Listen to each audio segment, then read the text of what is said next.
Hello everybody, it's Final Rich here. I decided to make a video. It's been a couple of weeks since I made a vinyl video. I kind of got inspired by Richard Riley's video. I just watched a couple of minutes ago actually, and I figured I'll pull some albums out of my collection and make a video. I did post, I think, 3 videos from my daughter's friends, quinceañera. Her mom wanted me to post them so her and her friends could see them. But I haven't done a anything vinyl related in a few weeks, and I thought I would. Cheers, everybody. We're going to start off with a Chuck Berry album, After School Session. This was given to me by Mary, my ex-wife's mother. This was her copy from the 50s. It's got my favorite Chuck Berry song on here, School Day, Ring Ring Goes the Bell. But it's got other songs like Too Much Monkey Business, Brown Eyed Handsome Man. It's got some cool instrumentals. Pretty good album. I mean, honestly, I'm not a big Chuck Berry fan. I think a Greatest Hits would do me just fine. But this is actually pretty cool. I don't know, maybe I would like his other albums. But yeah, this is a good album. In that 50s vein, got Eddie Cochran with Summertime Blues, the song that was covered by The Who. Now this guy was born in Oklahoma. They came out west during the Dust Bowl. He ended up in Bell Gardens, which happens to be the suburb of LA that I live in at the now. And a lot of the Okies ended up either in Bakersfield or Bell Gardens. And the reason being is Highway 57 kind of ends in Bakersfield, and the Imperial Highway goes towards LA. But I believe, I don't know if it was I think it was probably the LA County Sheriff's stopped the Okies from actually entering into LA, and that's why a lot of them settled in Bell Gardens. But yeah, this is a really good album, Summertime Blues. And I do have one of his other albums, Never to Be Forgotten. And the hit off of this one is 20 Flight Rock. That's the most well-known song. But yeah, I like Eddie Cochran. He's one of my favorite of those 50s rockers. I know he's not considered to be in the same echelon as some of the supposed greats, but he's one of my favorites. Next album here is the 101ers. This is Joe Strummer's first band before the Clash. It's just a rock, pub rock, boogie rock. I would say a pub rock band. This was actually a record store release, I believe last year. And this is my copy. It came out in the 80s. It's got the flip back album cover. I don't know if the record store day one has that, but it's a pretty good album. It's not a spectacular album, but it's a good album. It's good to have. Next album is Frank. She was a folk singer. She came out of the punk rock scene. The thing about the early punk shows, at least here in LA, and I believe in New York and other cities that had the early punk scene going, the music that was actually played at these shows was quite varied. And I mean, she would get up there on stage with just her and her acoustic guitar, play in between, punk bands. But there was punk bands like the Screamers in LA, and they didn't have any guitars. So, but yeah, she had some really socially conscious songs, some humorous songs, and she was really good entertainer. Next band is a band that came out of the LA Paisley underground scene. The Rain Parade, Emergency Third Rail Power Trip. I've seen this album shown quite a bit on the VC. Very good album. This is their first album. This is their best album. This next album here, it's called Rainy Day. And this has a lot of artists from the Paisley Underground, members from the Rain Parade, members from the Bangles. And it's kind of funny. This is the album that kind of got me interested in vinyl again. I was on eBay. It's probably close to 2 years now. And I don't know how I came across this on eBay, and I saw it, and they were asking, I think it was $45 to $50, something like that for it. And I was going, wow, that much money for this album that really nobody was interested in when it came out. And so I started, just got interested, started looking up some of my other albums and what they were going for, and some were surprisingly outrageous prices, and some where I was surprised are going for relatively cheap. And this is a really good album. It's kind of a off the beaten path album, and it's just a bunch of good musicians from that LA scene. Really, if you run across this for cheap, pick it up. I think you'll like it. Next album is a jazz album, Donald Byrd, Fancy Free. Really love this album. I believe this either came out in 1969 or 70 or thereabouts. It's on Blue Note. I really like the late 60s, early 70s Donald Byrd albums. The earlier 60s I haven't heard a lot of, but it's more straightforward and it's not really my thing. And his mid to later 70s I don't really care for. It's more commercial, even disco-y. But yeah, that late 60s, early 70s Donald Byrd, really good stuff. This one here is a really good jazz album. And speaking of early 70s jazz, one of my favorite bands from that early 70s period is Weather Report, Sweet Nighter. Their first 4 albums, maybe their first 5 albums, are all really good. After that, I don't care for them as much. But this is a good starting point. Boogie Woogie Waltz, really great song. This is a good album. I like that era of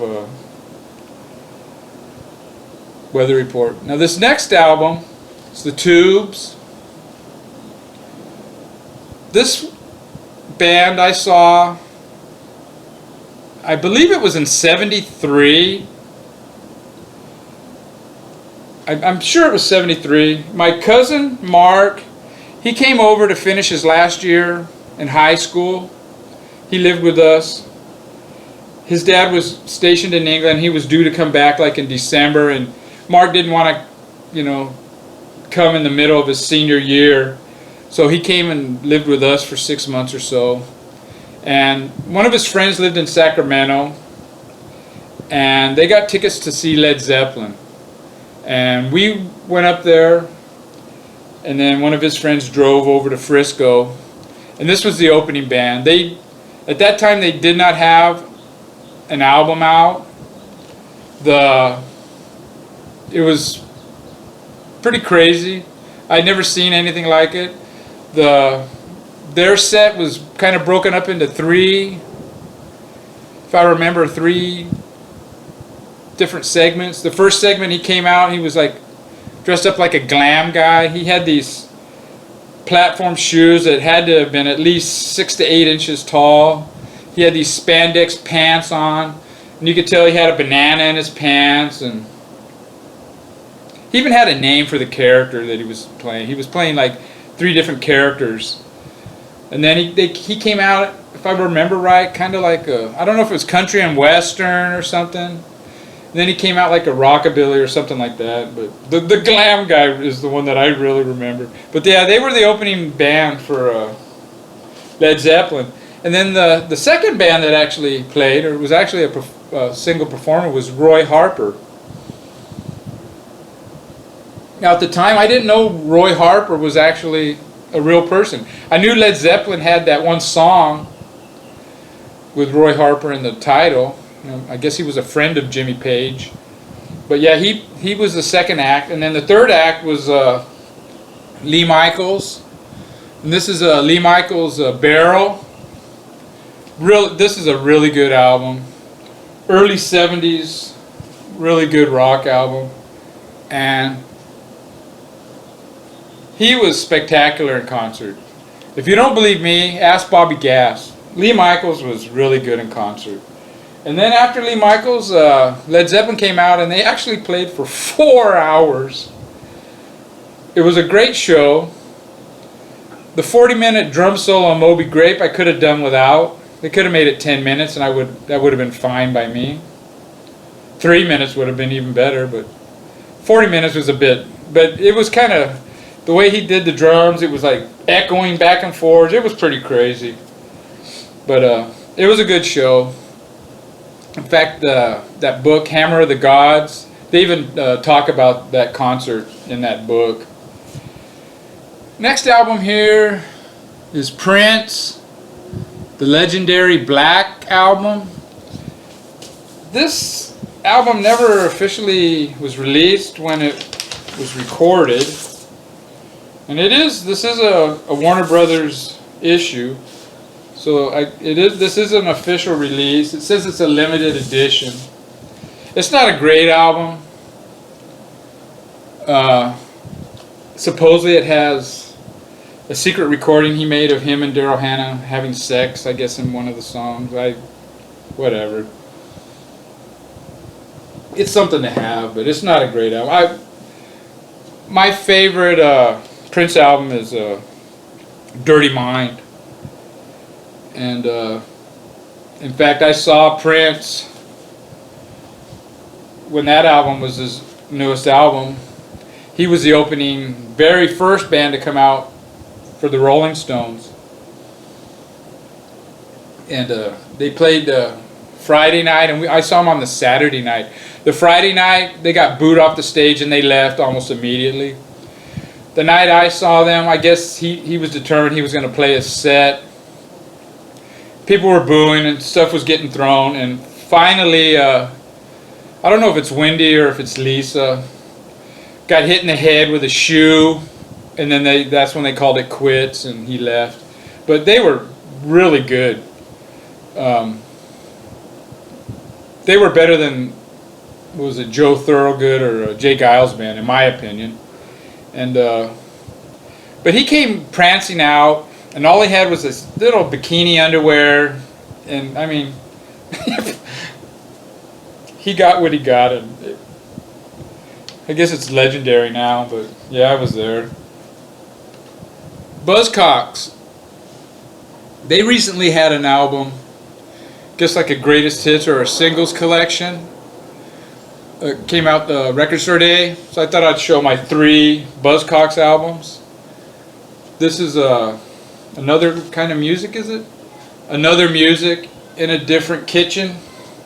It's got this ridiculous sticker put on there, 100% punk. But yeah, this is a good album. This is their Singles Going Steady album, which is side 1 is the A side of their first 8 singles, I believe. Side 2 is the B sides. And I think that's similar to what that Record Store Day album is. But it's a double album. And then finally, this is the album that came out after Singles Going Steady. It's a different kind of tension. And this is also a good album. That's my 3 Buzzcocks. I hope you don't leave a message. This is Singing the Blues by B.B. King. I don't really remember what this sounds like. B.B. King is not one of my favorite blues artists. When The Thrill Is Gone came out, though, I really dug that song. And in fact, I remember calling KAFY, Cafe Radio in Bakersfield, requesting that song. And it's probably the only song I've ever requested, called a radio station actually requested. But yeah, this is on United Superior Records. I have no idea when this came out. It's in excellent shape though. Next one here is Replicas by Gary Newman with the Two-Way Army. This is their second album. This is a fantastic album. I'll eventually do a Gary Newman video. I have a lot of his albums from the 70s and 80s. As I do Eno, I'll eventually do an Eno video also. I have a lot of Eno 70s. But yeah, this is a really good album. Our Friends Electric, I believe. Yeah, Our Friends Electric. Second song on side one. Fabulous. Fabulous song and a fabulous record. This record here is not so fabulous. It's Van Halen, Monsters of Rock, 1984. It's a live bootleg double album. It's I'm not a big fan of Van Halen, and but that's not the reason this album sucks. The reason it sucks is it's just terrible terrible recording. I mean, it's a bootleg. Some bootlegs are great. This one is not. And I saw Van Halen on the Monsters of Rock tour, and David Lee Roth was not the singer at that concert. And I went with my friend Robert and a couple of his friends, and I went mainly to see Metallica. Metallica was the third band. In fact, we stayed out in the parking lot and partied the first couple of bands. We came in and saw Metallica. We were sitting towards the back, one end zone on the left side. The stage was in the other end zone. It was assigned seating. They had chairs all down on the football field. And Metallica came on, and all of a sudden fans they broke through on the right side, and they were rushing onto the field. The cops went over there, and they were actually beating the kids down, man, with their billy clubs, hauling them away. They stopped it, but then it exploded over here on the side where we were on. Then it exploded. It became festival seating. And I always got a kick out of that. I could just visualize some yuppie guy, spend $100 on his front row seats, and him and his girlfriend show up, and there's no front row seats anymore, And the thing that was disappointing about that concert is Metallica and the two bands that played before Metallica, they were not able to play through. They did not play through the same sound system that the Scorpions and Van Halen played through. And in fact, Metallica, when they were playing through the sound system they were playing through, it ended up blowing up, and they even stopped playing.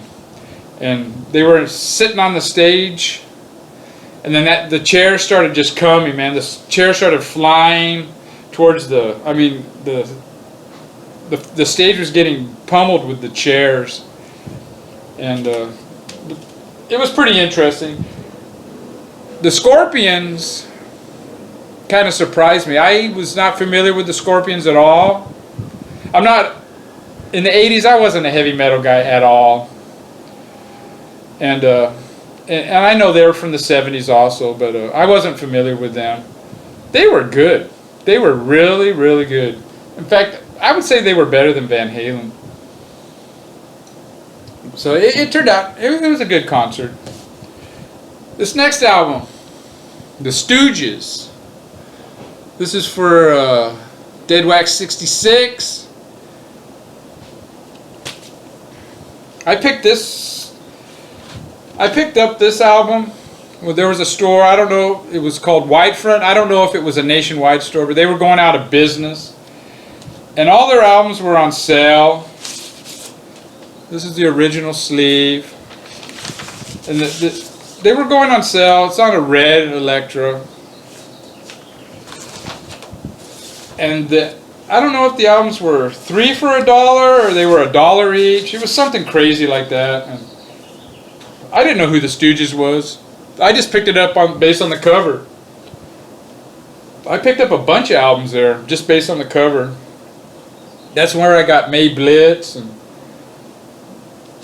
I remember they had the Can album there. I didn't know who Can was. I didn't pick that one up because I thought the cover looked kind of lame. I wish I would have, man. That's a band that I got into not that long ago, actually. And this is my other Stooges album, Raw Power.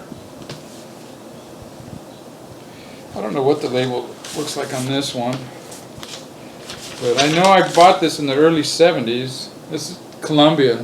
He was on Columbia then. I didn't think, I kind of knew it wasn't the same. Well, right here it says Columbia on the album cover. Dumbass. But, yeah. Right there it says Columbia. Yeah, this is a good album too. Produced by Iggy Pop for Main Man. And I think Bowie had something to do with this. But they said Bowie actually was probably pretty much a no-show. The production on this isn't great. The songs are fabulous though. And my last album, Merle Haggard, Mama Tried. This, Richard Riley just did a Merle Haggard, Jimmy Rogers video. And that's what kind of inspired me to do this one. I decided, you know what, I'm going to pull me a Merle Haggard album. And then I just pulled the other ones that were nearby. This Mama Tried is a great song. This is a great album. As most of you know, Merle Haggard's from Bakersfield. As I am. I'm getting all choked up. In fact, Merle Haggard's kid went to Longfellow Elementary School when my brother was going to Longfellow. In fact, Merle Haggard used to show up to the PTA meetings. At that time, I had already went on to Washington Junior High, and Buck Owens' kid was at Washington Junior High when I was there. In fact, I actually got into a push fight. I believe his name is Buddy Owens, if I remember right. And I got into a push fight with him over a baseball game. His class was undefeated. They beat us. And he made some stupid comment.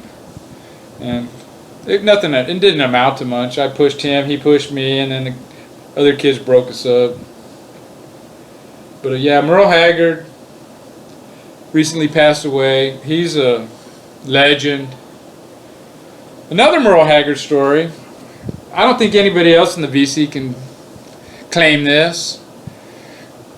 After I graduated high school, I was going to Bakersfield College. I had a job. It was called State School Supply. And me and some of the other guys in the summer, I think there was 4 of us, we got these inner tubes, truck inner tubes, and we would park one car at Hart Park, and then we would go up to Lake Ming, I guess it's called,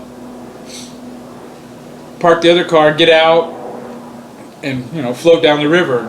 And it took about 2 hours. Well, one day we decided, you know what, let's go up to Rattlesnake Canyon. I think it was Rattlesnake Canyon Road or something like that. And because we had heard there's better rapids. So we went up there and we parked the car and got out, and there was a guy there, some hillbilly guy with a shotgun. And he goes, "You're not coming on my property." And we told him, hey, we just want to, hop in the river and we're just going to float down the river. And he goes, "No, not here, you're not." He goes, "If you want, go up to Merle Haggard's place, and you can, you know, there you can hop in there. So it was a little bit further up the road. So we parked on the side of the road and walked behind Merle Haggard's place, jumped into the river, and yeah, the rapids were pretty big there. In fact, they were, I mean, it started getting hairy, and we're going, wow, this is cool, you know, and then it eased up. And then we got into some real hairy ones, and I mean, we're talking 10-foot drops.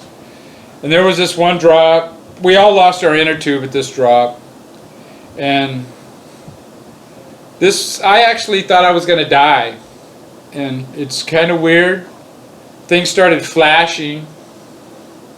You know, things in my past started flashing. And it was, I actually thought I was going to die. I was at the bottom, and the power of the water just coming down was like holding me down. I couldn't go up. So then I realized, you know, I need to go horizontal. So I did that, and then I came up. And there was a tree in the middle, and I grabbed the tree, and then I noticed my friends were all on the tree already, and I go, I'm getting out of here.